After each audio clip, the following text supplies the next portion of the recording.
Hello, it's Brian at West Davidson Public Library, and welcome to Geek Talk. Today I'll be giving a geek talk about Suicide Squad Volume 1 Trial by Fire. This was written by John Ostrander with art by Luke McDonnell. It came out back in 1987.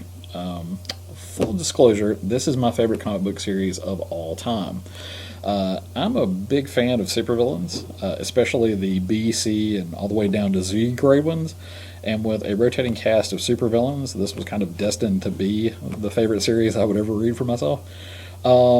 It tells the story of Task Force X, a government program that takes felon supervillains and has them go on insanely dangerous missions. It's better known as the Suicide Squad.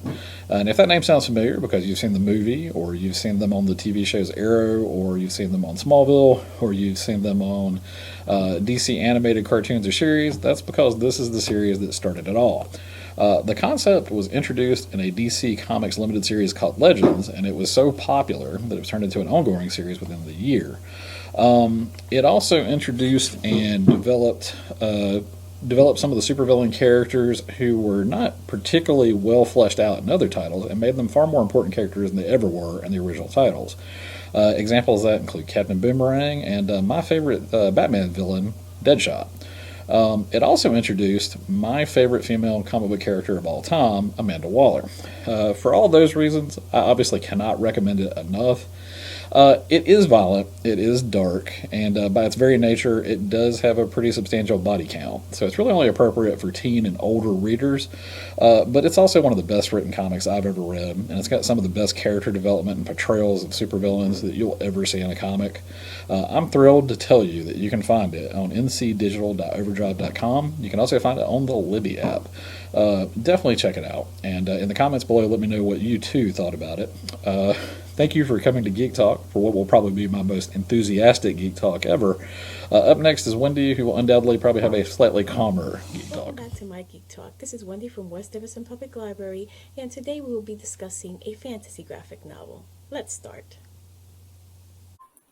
Just as a reminder, all graphic novels discussed on My Geek Talk can be read on ncdigital.overdrive.com or by downloading the Libby app.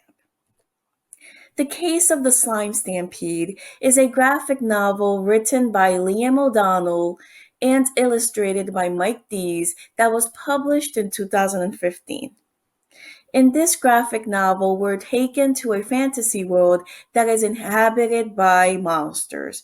In this world, slimes are living creatures that are used for day-to-day activities like cleaning. When the slimes escape and destroy the schoolyard of Gravelmuck Elementary with their acid, all claws and tails point to Mr. Snag, the school caretaker. Can the detective duo comprised of Tank, a troll, and Fizz, a goblin, find the true culprits behind the slime stampede in time to save Mr. Snag? This is a children's graphic novel, so it's appropriate for all ages.